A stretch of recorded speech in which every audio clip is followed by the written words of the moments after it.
Buenos días, jóvenes. Bienvenidos a la clase virtual de educación artística. Hoy vamos a tratar un tema muy importante que se denomina perspectiva, volumen y sombra. El propósito de la clase es identificar adecuadamente el volumen y sombra de estos tipos de perspectivas. Perspectiva. El término perspectiva proviene del latín perspicere, que significa para ver a través de, y se utiliza en las artes gráficas para designar una representación generalmente sobre una superficie plana como el papel o lienzo, de un motivo tal como es percibido por la vista, de tal forma que se pueda comprender su configuración tridimensional, que viene siendo la profundidad, el largo y el ancho. Geométricamente, estas representaciones se obtienen a partir de la intersección de un plano con un conjunto de visuales denominadas líneas rectas o líneas en perspectivas, las cuales van proyectadas o dirigidas a un punto denominado el punto de fuga. El punto de fuga es uno de los elementos más importantes de la perspectiva. Este punto cambia de acuerdo al punto de vista del observador, es decir, todos los elementos de representación gráfica, como por ejemplo figuras geométricas, su vista cambia de acuerdo a la ubicación de ese punto. En este sentido, existen dos tipos fundamentales de perspectiva en función de la posición relativa entre el modelo representativo y el punto de vista del observador. Ahora podemos observar en este gráfico donde están varias perspectivas y todas van dirigidas hacia un punto de fuga. Como pueden observar, el de arriba es la vista inferior derecha. El de arriba, el que está en el centro, es la vista frontal inferior.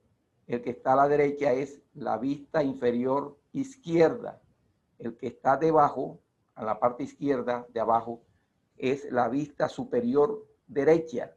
Y el que está en el centro de abajo es la vista frontal superior. Y el que está a la derecha es la vista superior izquierda. Ahí vienen enunciadas, como pudieron observar en el gráfico anterior, que todas las líneas en perspectiva van dirigidas hacia el mismo punto de fuga y corresponde a la página 4 del libro Graficolos de Artes. Ahí aparecen las convecciones: vista inferior derecha, como hablé anteriormente, vista frontal inferior, vista inferior izquierda, vista superior derecha, vista frontal superior y vista superior izquierda. Ahora vamos a definir perspectiva cónica o central.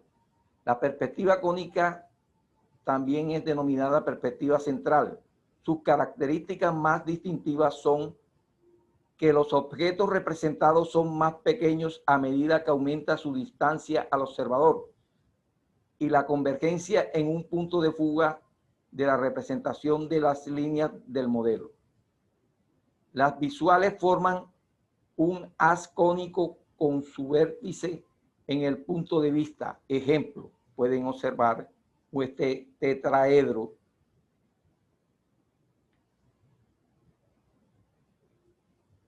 Ahora vamos a definir perspectiva cónica o central. O seguimos hablando de lo mismo.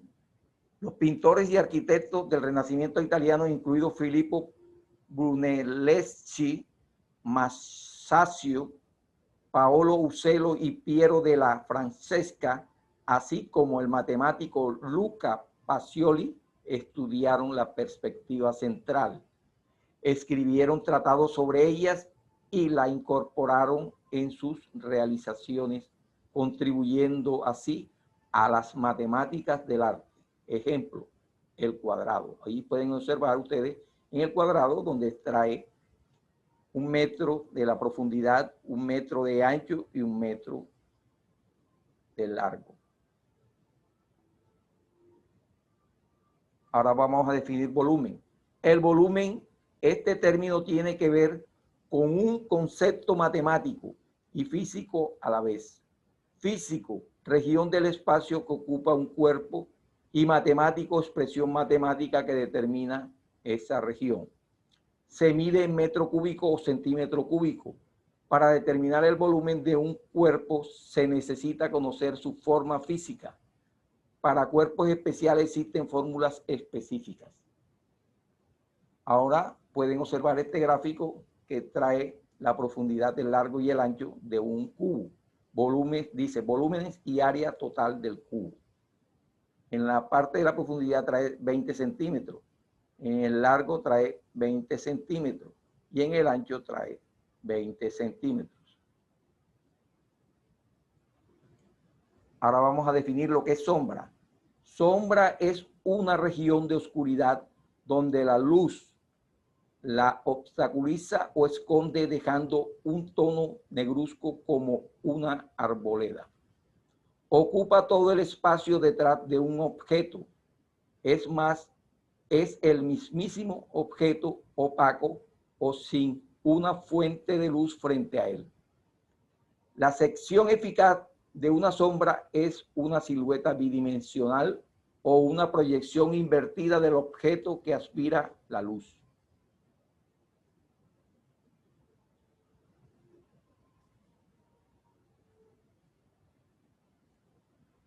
El volumen es el término que tiene que ver con un concepto matemático y físico a la vez. Físico, región del espacio que ocupa un cuerpo. Matemático, expresión matemática que determina esta región. Se mide en metro cúbico. Para determinar el volumen de un cuerpo se necesita conocer su forma física. Para cuerpos especiales existen fórmulas específicas.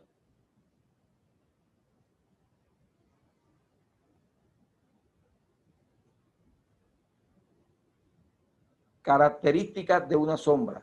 Las características de la sombra, cuanto mayor es el ángulo entre la dirección de la luz y un objeto, habrá más distorsiones si hay múltiples fuentes luminosas. Habrá múltiples sombras con las partes ocultas más oscuras o una combinación de colores. Cuando una persona o un objeto está en contacto con la superficie, las sombras convergen al punto de contacto. Ejemplo, dibujo del cubo y el pentágono.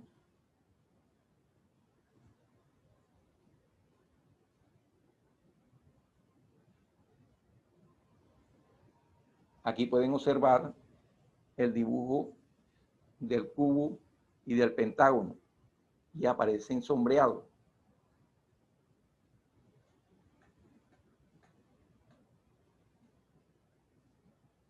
Ahora vamos a ver la actividad en casa. Responder las siguientes preguntas. ¿Qué es perspectiva cónica? Ejemplo. ¿Cuáles son las características de una sombra? Ejemplo. ¿Qué es volumen? Ejemplo. ¿Qué es sombra? Ejemplo. Perspectiva, volumen y sombra. Traza desde el punto de fuga a cada uno de los ángulos de cada cuadrado. Crea volumen usando una regla y después traza sombra con la ayuda de un lápiz. Esto se encuentra en la página 4 del libro Graphiccolors de arte. Ahora, en la página 4 del libro Graphiccolors de arte, dice perspectiva, volumen y sombra. Aquí ustedes pueden observar el dibujo y esta es la actividad que van a hacer en la clase. Bueno, jóvenes, hasta aquí termina la clase y que tengan un feliz fin de semana y hasta luego.